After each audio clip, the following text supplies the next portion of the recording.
In this video, we are going to discuss a reunion that almost happened, but the player stopped it dead in its tracks. And EDC passively aggressively explaining what may be holding the Ravens back during free agency. And some people thinking that the Baltimore Ravens are as successful as they are for other reasons. And finally, the Ravens are bringing in a player to replace an all-pro. All that coming up now.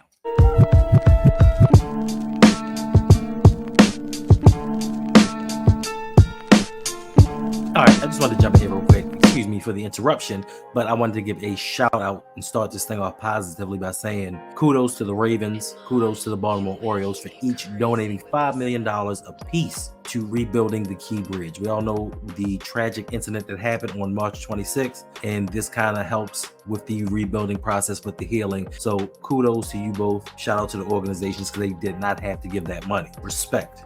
Welcome back to the channel. It's your man Hendo here, and we are going to talk about some Ravens news. First and foremost, there was a reunion that a lot of Baltimore Ravens fans thought was going to happen, were hoping were kind of going to happen, but just never came to fruition. There was speculation that the Baltimore Ravens could trade for pass rusher, former Raven, edge, Taco Bell endorser Matthew Judon from the New England Patriots. I do not know where this rumor came from, but it had Ravens fans up in arms for a quick minute. And trust me, this is a player that the Ravens sorely missed, sorely need at this time, a proven pass rusher who, once he left Baltimore, became an all-pro. I don't know if it was his time or was it the help of Bill Belichick and his defensive mind, but once Matt Judon left the Ravens, he became an unstoppable force. And being that the Ravens let Jadeveon Clowney walk out the door, this is a player that, quite frankly, we could have used, especially on our Super Bowl run. But Matthew Judon went on to social media to say, New England is where I want to be. This is the place that I want to stay. So apparently that may have killed the deal, but nothing is for certain in the NFL. And if you offer the right price, anything can happen. So as I normally do,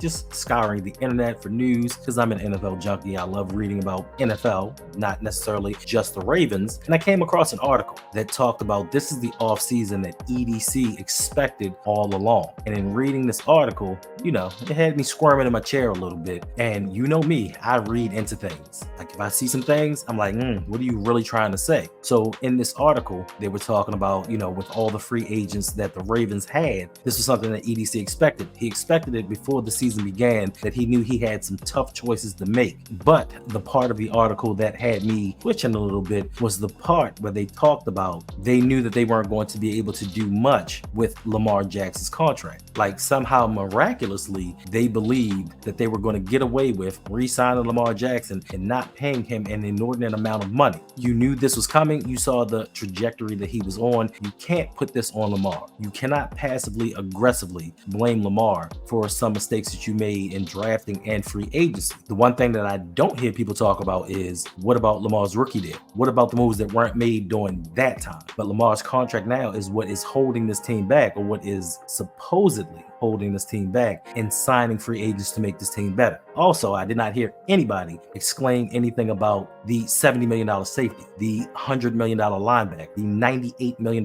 defensive tackle. They never mentioned these defensive contracts that eat up some of the cap. They always go back to what Lamar did and what Lamar has. And I do hope that they realize without Lamar Jackson, this team would not be as prevalent in the NFL as it is. We would not get as many primetime games. The Ravens would not be highlighted and sell as much merchandise without Lamar Jackson on this squad. And as we've seen with many teams, especially the New Orleans Saints, they go into seasons tens of millions of dollars over the cap, but somehow they seem to just make it work. And I'm not trying to use them as the model, but teams find ways to sign free agents even after they've paid quarterbacks. But this seems to be the only reason that I hear the Ravens aren't making moves is because of Lamar Jackson. What happened before Lamar Jackson signed this deal? The exact same thing that's happening right now. You go after your defensive players, you pay your defensive players, and then we're left scratching our head because we don't have enough offense. So in the future, I think we need to look in a different direction when it comes to kind of spreading out that blame of to why we're not signing people. Teams can sign anybody that they choose if they really covet a player. They can manipulate the cap in any sort of way. So let's stop using the cap as the reason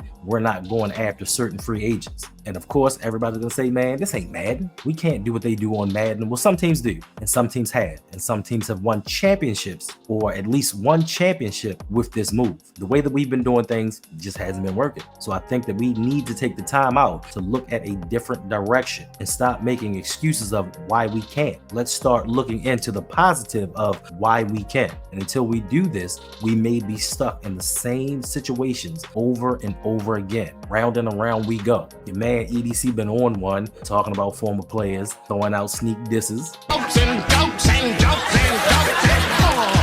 Like, yes, your quarterback has a large contract. Most franchise quarterbacks in the NFL right now are eating up a chunk of the salary cap. But because of nifty drafting, they've made their teams work. So why can't we? And also in this same article, rolling down a little bit further, someone says, we do just fine without Lamar Jackson. The team has won and beat championship level teams without Lamar Jackson. So that goes to show you that it's not Lamar Jackson that is the catalyst of this team. It is actually coaching. And to this, I push back on. The Ravens are 4-9 without Lamar Jackson, averaging about 13 points a game. If coaching was so good, we'd have a winning record. We'd at least be at 500, and we damn sure would score more than 13 points a game. As great as this defense has been, as great as we have built it up through draft, through free agent signings, through just grooming players in our system, we are 4-9 without Lamar Jackson. I think this is a big enough sample size to know when Lamar doesn't play, we don't win. And then somebody clap back at him like, look, bruh, what you saying ain't right. You just spewing out stuff that you believe and you're not telling facts. And I know I haven't said this in a long time, but on this channel, we do facts over feelings. And the fact is, the Ravens aren't winning without Lamar Jackson. And I don't know why there are a lot of people in this fan base that don't believe Lamar's that guy. Y'all always come at us saying, hey, we may not win in the playoffs, but we win during the regular season. But then in turn, you come around and say, hey, Lamar Jackson's winning in the regular season, but he's not winning in the playoffs. You can't have it both ways. You can't twist the story to fit your narratives. And if you believe,